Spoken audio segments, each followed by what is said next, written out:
Hey, it's Dr. John Terry, the Black Belt Leader, and welcome to the Black Belt Leadership Podcast, where each week I'm giving you tips, tools, insights, and resources to help you become a better version of who you are and what you do as you discover, develop, and deploy your own Black Belt leader within. Now, maybe you're a fan of Mission Impossible, maybe you're not, but I grew up watching Mission Impossible from my youth. Now, I'm not talking the Tom Cruise reboots that we see in the movie films today, which are great movies, by the way. I'm talking about the original Mission Impossible series. Barbara Bain, Martin Landau, Greg Morris, Peter Lupus, Leonard Nimoy, and of course, Peter Graves.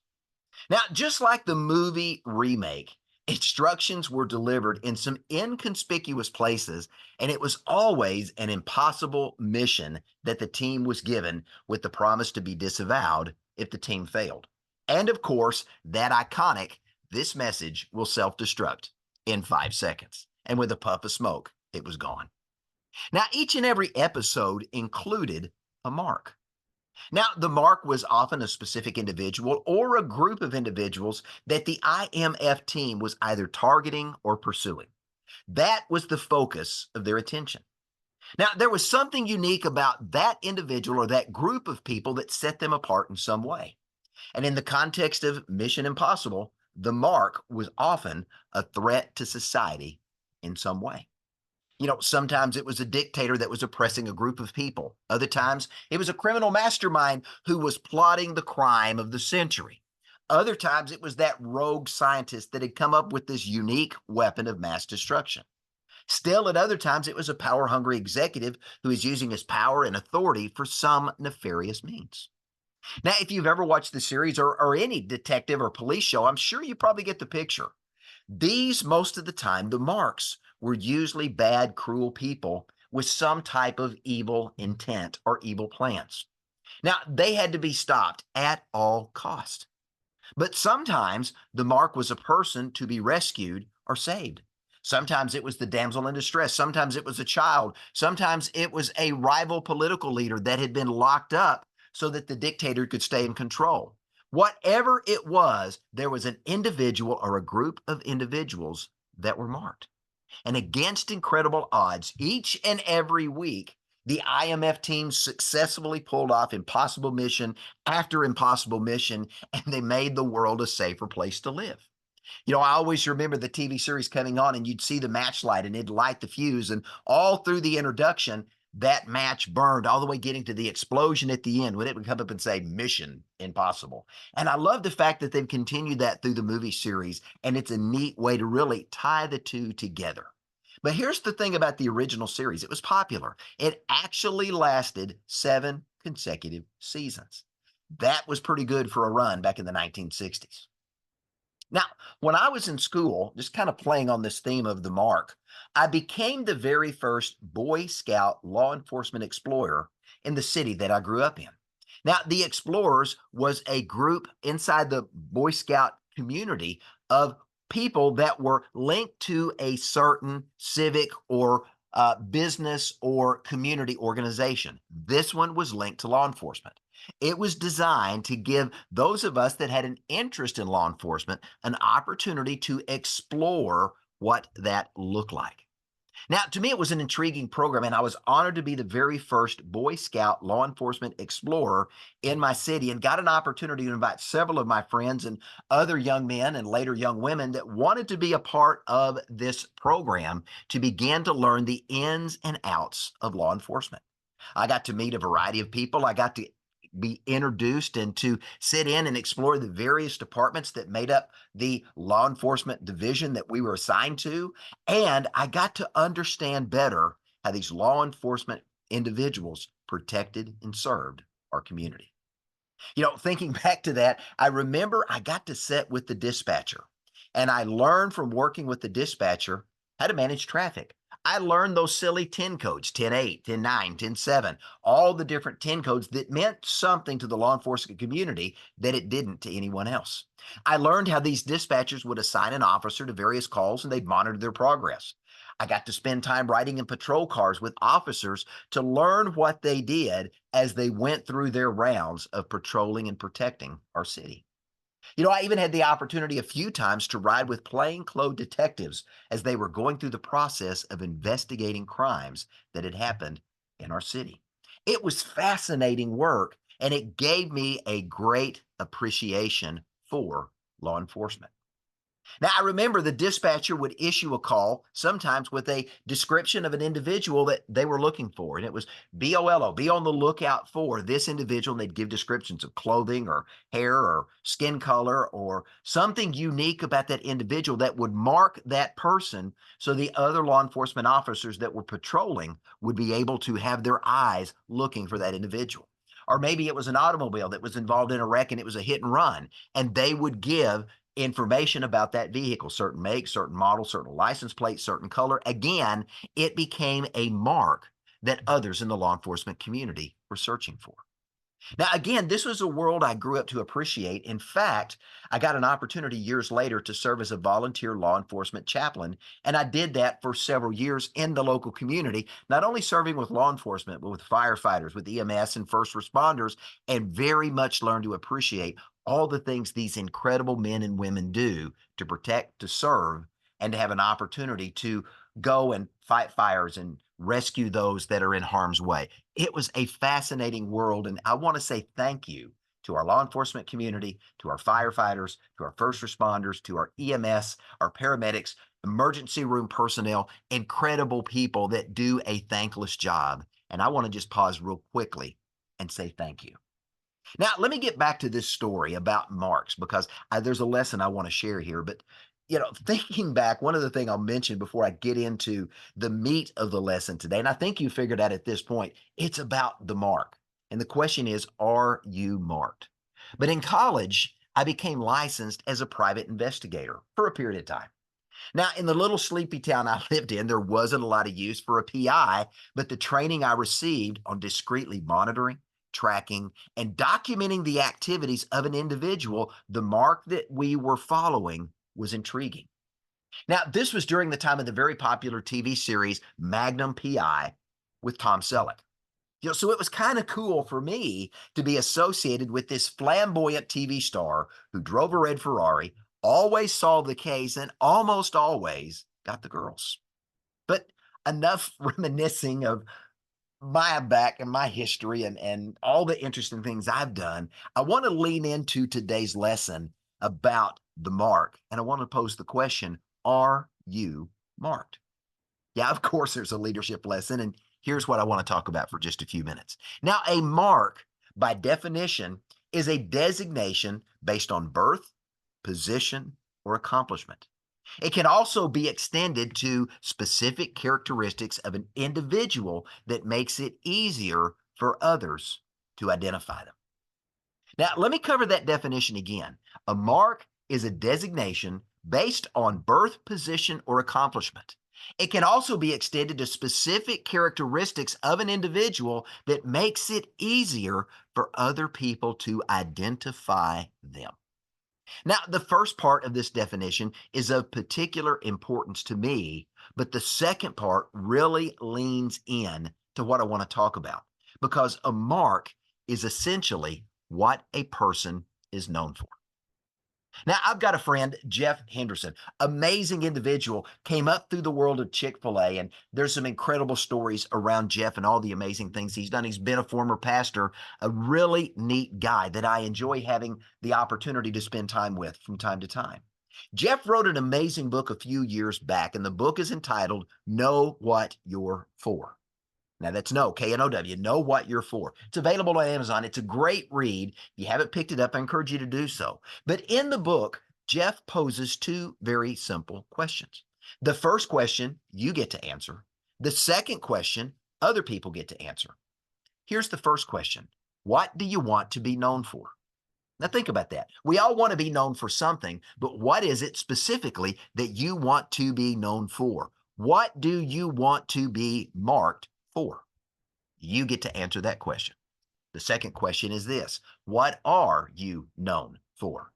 That your family members, your friends, your neighbors, your coworkers, people in the community, other people get to answer that question. What are you known for? What are you marked as being or becoming? That question other people get to answer. Now, the first question, what do you want to be known for? That's your vision for your future. It's the black belt leader in life that you're striving to become, regardless of what that looks like. The second question is really the mark question, what you're actually known for. Now, the gap between the first question and the second question is your opportunity to learn and grow so that what you want to be known for ultimately becomes what you are known for.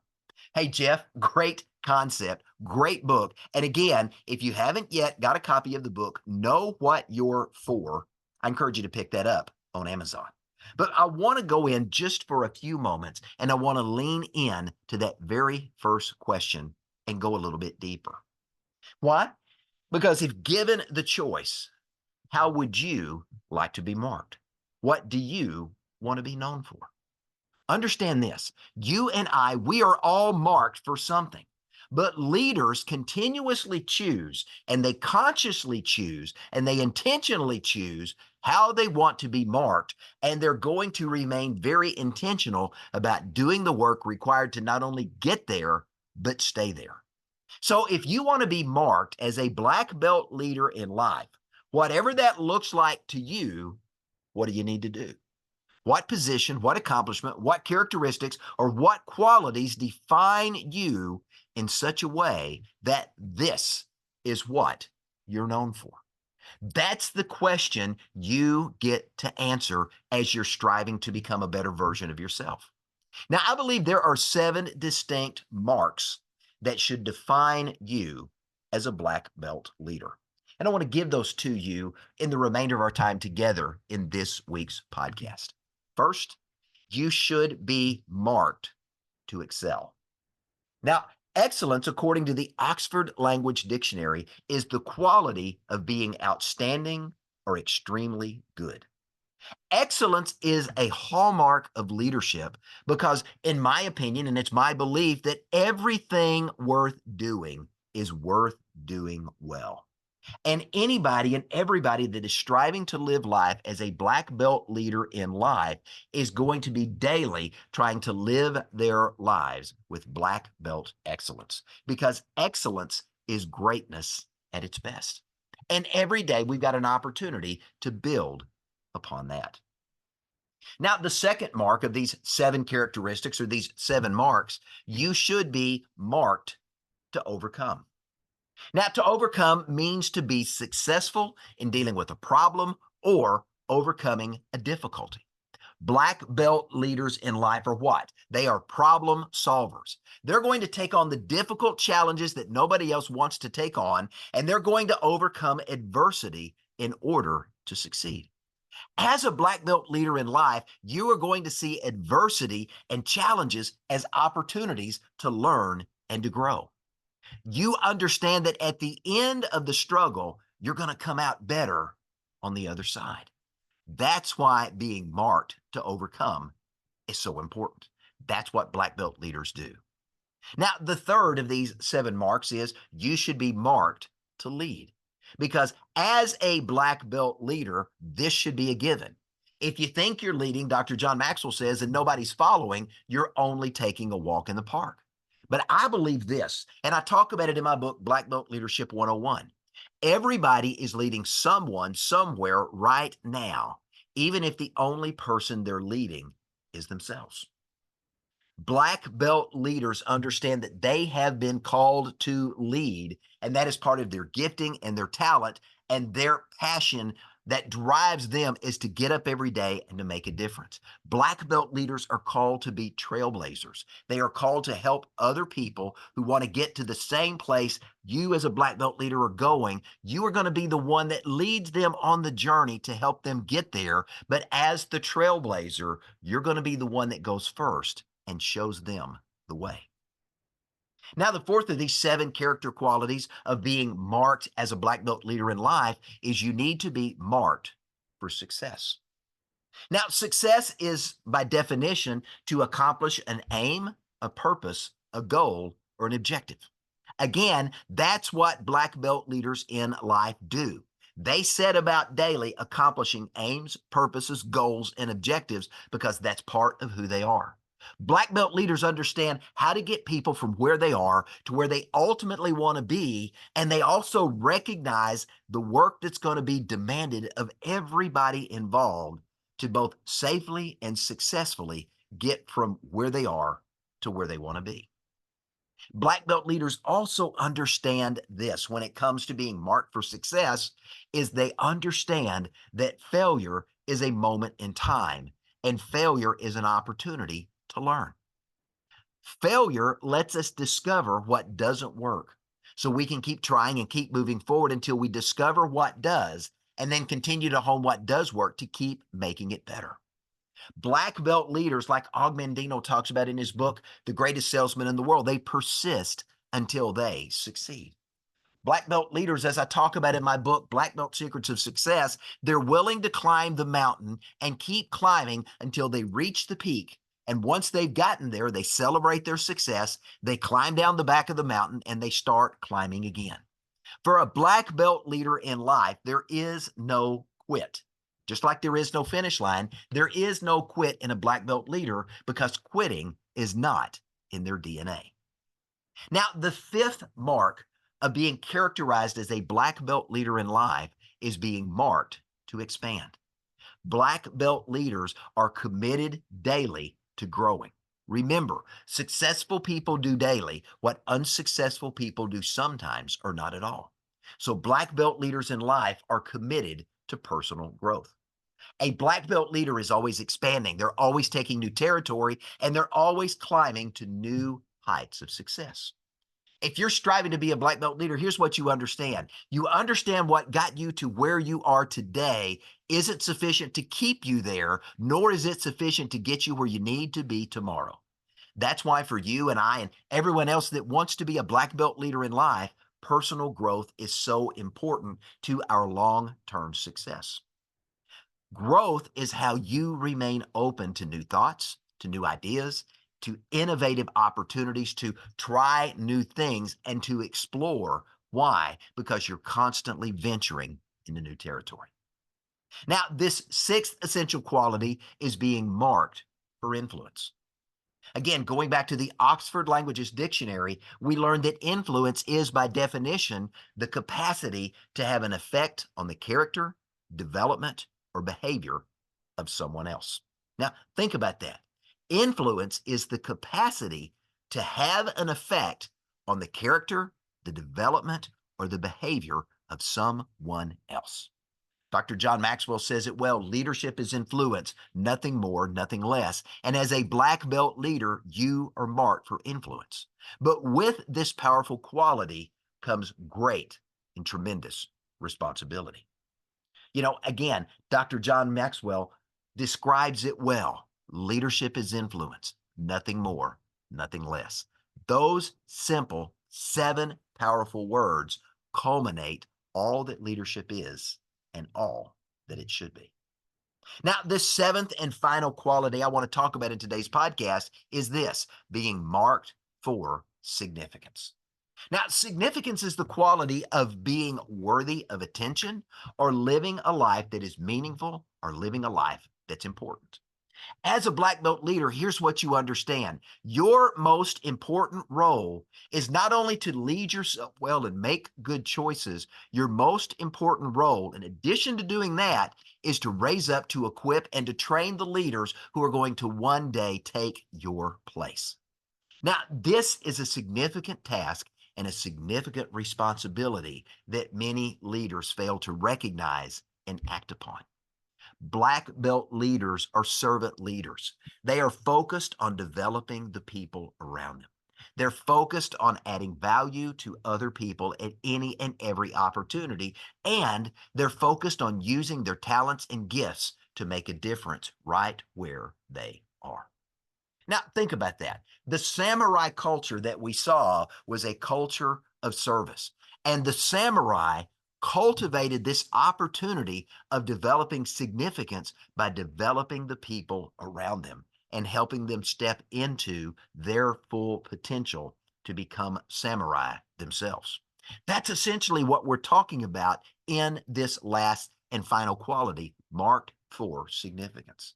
If you're a black belt leader in life, here's what you understand. You are in the people business.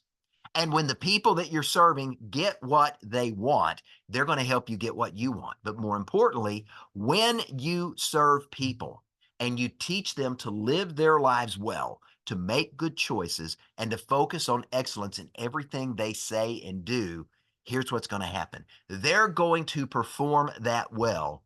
And when they do, they're going to end up living meaningful, influential lives because you've helped them bring out the very best in themselves. That's what black belt leaders do. And when you do that, here's the best thing of all about that. It makes the world a better place, one person at a time. And you and I have the privilege, the obligation, and the responsibility to make that happen.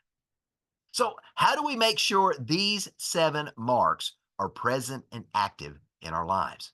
How do we make sure that we are marked to excel, marked to overcome, marked to lead, marked for success, marked to expand, and marked for influence, and lastly, marked for significance? How do we make sure these 7 marks are present and active in our lives? It's as easy as pie. PIE. Let me give you this an acronym. Daily, we prepare ourselves. That's the P. We prepare ourselves through personal growth. Again, as a leader, you're a lifetime learner and you've committed to that. Secondly, we implement. That's the I. We implement what we're learning because leaders are doers. We as leaders are people of action. And thirdly, we prepare, we implement, and then we examine. That's the E. We examine the results of what we prepared and we've implemented, and we treat the process as needed. Now, one last word on preparation as I get ready to wrap up. If preparation is the foundation upon which your mark is established, what does your daily preparation say about you? If you look at what you're doing daily, remember, successful people do daily what unsuccessful people do sometimes or not at all. And you're going to be successful at something, even if it's failure. If you're going to be successful, let's be successful at being successful, but you've got to go look at your preparation because it's the preparation that is ignored and often overlooked. It's the unspectacular preparation that brings about a spectacular performance in life. So when you examine how you're daily preparing, what does it say about you? What are you preparing for based upon what you're doing daily in your life?